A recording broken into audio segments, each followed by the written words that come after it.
Class 7 हमने last video में property 2 तक पढ़ लिया था। देन उसके बाद है प्रॉपर्टी 3। प्रॉपर्टी थर्ड क्या है वो देखते हैं। The interior angles on the same side of transversal are supplementary. कि जो इंटीरियर एंगल होते हैं उन्हें हम को इंटीरियर एंगल्स भी बोलते हैं, जो सेम साइड होते हैं ट्रांसवर्सल के। जैसे इंटीरियर एंगल क्या देखा था हमने, जो अंदर की साइड बन रहा है। एंगल 3 एंड 4 क्या है, इंटीरियर एंगल। एंगल 5 एंड 6 भी क्या है, इंटीरियर एंगल। सेम साइड में ट्रांसवर्सल के नीचे की साइड अंदर की साइड बन रहे हैं तो हम इन्हें इंटीरियर एंगल्स बोल सकते हैं। और जो को इंटीरियर एंगल किसे बोलेंगे, जो ट्रांसवर्सल की एक साइड बन रहे हो। जैसे 3 और 6 सेम साइड में है, लेफ्ट साइड में है ट्रांसवर्सल के, और राइट साइड में है 4 एंड 5, तो इन्हें हम क्या बोलेंगे, को इंटीरियर एंगल्स। तो जो को इंटीरियर एंगल्स होते हैं या ट्रांसवर्सल के जो सेम साइड के इंटीरियर एंगल्स होते हैं उनका सम कितना होता है, 180 डिग्री। ठीक है, एंगल 3 प्लस एंगल 6 को हम कह सकते हैं 180 डिग्री। एंगल 4 प्लस एंगल 5 को भी हम कह सकते हैं इस प्रॉपर्टी से 180 डिग्री। ठीक है। अच्छा, एक चीज मैं और आपको बताना चाहूंगी कि यहाँ पे अगर जैसे हमें दे दिया कि angle 1 equal to angle 5 by corresponding angles. ठीक है, तो आप इसको कन्वर्सली यूज करते हुए कह सकते हो कि this line and this line is parallel to each other. जिसके करस्पॉन्डिंग एंगल्स इक्वल हो, किसी भी ट्रांसवर्सल के करस्पॉन्डिंग एंगल्स इक्वल हो, तो हम क्या कह सकते हैं, जो ट्रांसवर्सल इंटरसेक्ट करी है उन लाइन पे, वो लाइंस क्या होगी, पैरेलल लाइंस। ठीक है, इस तरीके से आप अपने कॉन्सेप्ट समझ सकते हैं। देन उसके बाद हम चलते हैं एक्सरसाइज की तरफ। Exercise 13.1। In all is the line P is transversal of M and L। M और L की ट्रांसवर्सल है क्या। मैंने आपको एक लाइंस इंटरसेक्ट करके पिछले वीडियो में बताया था कि अगर दो लाइन इंटरसेक्ट करी और सेम लाइन उन पे ट्रांसवर्सल की तरह कट कर रही है, जैसे यहाँ पे L एंड M इंटरसेक्ट कर रही है ना, तो ये मतलब दो अलग अलग पॉइंट पे इंटरसेक्ट कर रही है, ना ही ये अलग लाइंस है, ये इंटरसेक्टिंग लाइंस है। तो इंटरसेक्टिंग लाइंस पे सेम पॉइंट से अगर ट्रांसवर्सल निकलती है तो वो ट्रांसवर्सल नहीं होती है। अगर वो लाइन कट करती है तो वो ट्रांसवर्सल नहीं होती है। तो M और L इंटरसेक्ट करिए यहाँ पे, इस पॉइंट को आप कुछ भी नाम दे सकते हैं। जैसे मैंने इसको नाम दिया पॉइंट O। ठीक है, अगर O पे line L and M intersect कर रही है तो P इसकी ट्रांसवर्सल नहीं होगी। क्यों नहीं होगी, क्योंकि ये अलग अलग पॉइंट्स पे इसको इंटरसेक्ट नहीं कर रही है। ठीक है, इस तरीके से आपको अपना रीजन फाइंड आउट करना है, रीजन लिखना है। क्वेश्चन नंबर 2 है, find the magnitude of x in each of the following figure.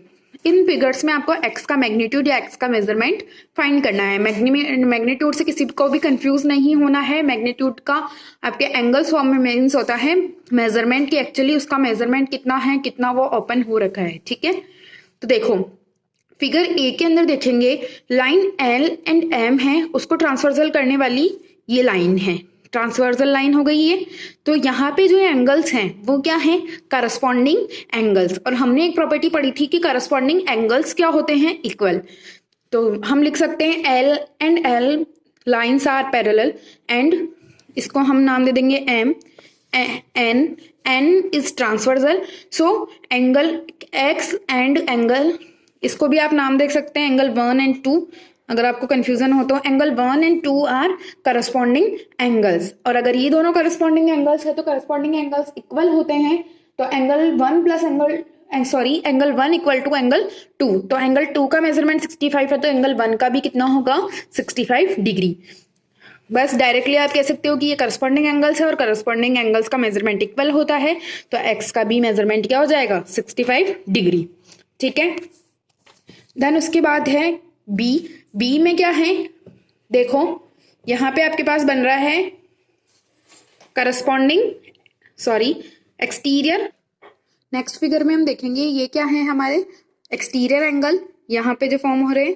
तो ये एक्सटीरियर एंगल्स क्या होते हैं, alternate exterior angles are equal. तो ये अगर 110 डिग्री का है तो ये भी अल्टरनेट एक्सटीरियर एंगल की प्रॉपर्टी से 110 डिग्री का। तो एक्स का मैग्नीट्यूड क्या आ जाएगा, 110 डिग्री। सिमिलरली फिगर सी के अंदर देखेंगे, यहाँ पे करस्पॉन्डिंग एंगल्स फॉर्म हो रहे हैं, एफ बना के देख सकते हो आपको कंफ्यूजन हो रहा हो तो। ये अगर 90 डिग्री का है तो एक्स का मेजरमेंट भी कितना हो जाएगा, 90 डिग्री का, by corresponding angles are equal. ठीक है, देन क्वेश्चन नंबर 3, एक्स और वाई का मेजरमेंट आपको फाइंड करना है। If line L is parallel to M, line L और M क्या है, आपस में पैरेलल है, तो आपको एक्स वाई का मेजरमेंट फाइंड आउट करना है। देखो अगर आप इस लाइन पे देखोगे तो y plus angle 116 is equals to 180 degree by linear pair की फॉर्म में बन रहा है, ठीक है। तो angle y degree plus 116 degree is equals to 180 degree. तो आप 180 डिग्री माइनस 116 डिग्री करके y का मेजरमेंट निकाल सकते हो। तो y का मेजरमेंट आ जाएगा आपके पास 180 डिग्री माइनस 116 डिग्री, तो 64 डिग्री आपका y का मेजरमेंट आ गया। अब देखो y is equals to x होगा, क्यों होगा, क्योंकि ये क्या है, करस्पॉन्डिंग एंगल्स, और हमने प्रॉपर्टी पढ़ी थी कि करस्पॉन्डिंग एंगल्स आर इक्वल। तो y equal to x equal to 64 degree. यहाँ पे देखेंगे, यहाँ पे हमारे पास होता है, ये वर्टिकली अपोजिट एंगल्स हैं, दो लाइन आपस में इंटरसेक्ट कर रही है। यहाँ पे आप देखो दो लाइन इंटरसेक्ट कर रही है, तो वर्टिकली अपोजिट जो एंगल्स होते हैं वो क्या होते हैं, इक्वल।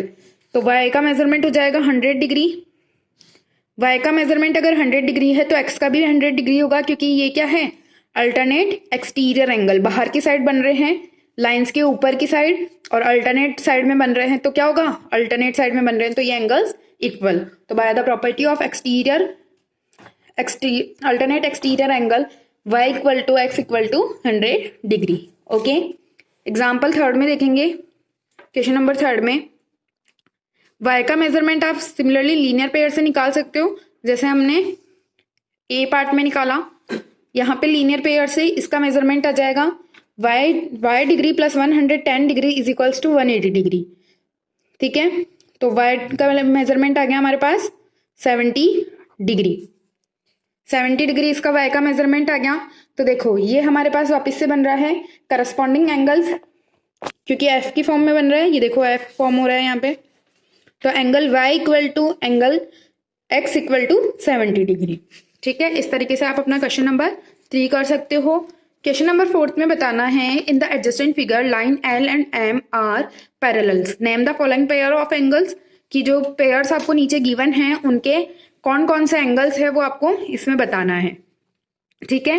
एंगल 2 एंड एंगल 8, देखो ये F फॉर्म हो रहा है यहाँ पे, F की फॉर्म में है, तो कौन से एंगल्स बनते हैं, करस्पॉन्डिंग एंगल्स। तो एंगल 2 एंड 8 क्या है, करस्पॉन्डिंग एंगल्स।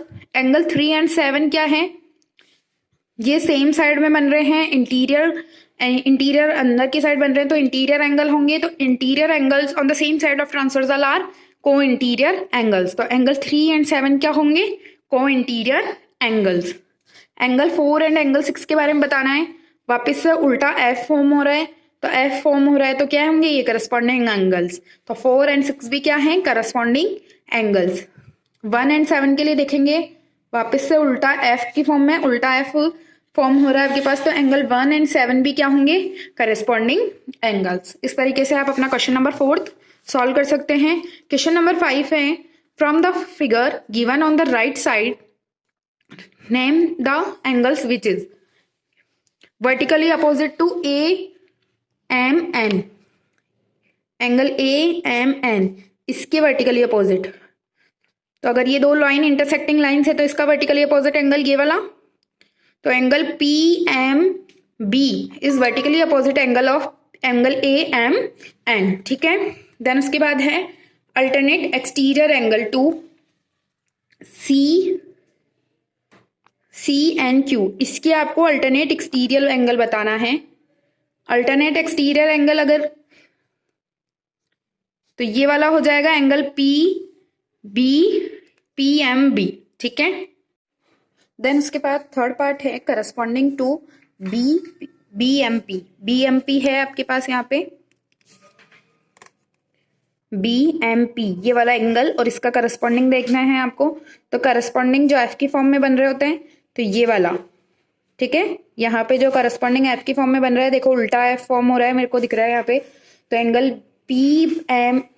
BMP के करस्पॉन्डिंग होगा एंगल DNM, ठीक है। उसके बाद है करस्पॉन्डिंग एंगल टू BN इसके करस्पॉन्डिंग, इस वाले एंगल के करस्पॉन्डिंग एंगल्स कौन सा होगा वो आपको देखना है। तो F ऐसे फॉर्म हो रहा है, ये देखो ये ऐसे F फॉर्म हो रहा है, तो यहाँ पे जो एंगल होगा वो करस्पॉन्डिंग होगा। तो एंगल BMN के जो करस्पॉन्डिंग होगा वो DNQ होगा, ठीक है। तो इस तरीके से आप अपना क्वेश्चन नंबर 5 सॉल्व कर सकते हो। क्वेश्चन नंबर 6 में है एन is in which of the following figures L and M are parallel and give the reason. तो यहाँ पे देखो, यहाँ पे ये एंगल और ये एंगल का मेजरमेंट आपको सेम गिवन है और ये एंगल्स देखो एफ फॉर्म कर रहे हैं, और अगर ये एफ फॉर्म कर रहे हैं तो ये क्या होंगे, करस्पॉन्डिंग एंगल्स। और अगर करस्पॉन्डिंग एंगल्स होंगे तो हम कह सकते हैं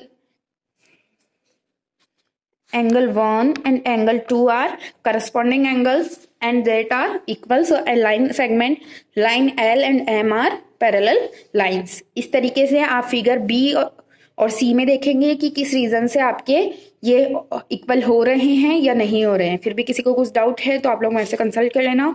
थैंक यू क्लास। आज आपको 13.3 अपनी अपनी जो एक्सरसाइज नोटबुक है उसमें कंप्लीट करना है। Thank you.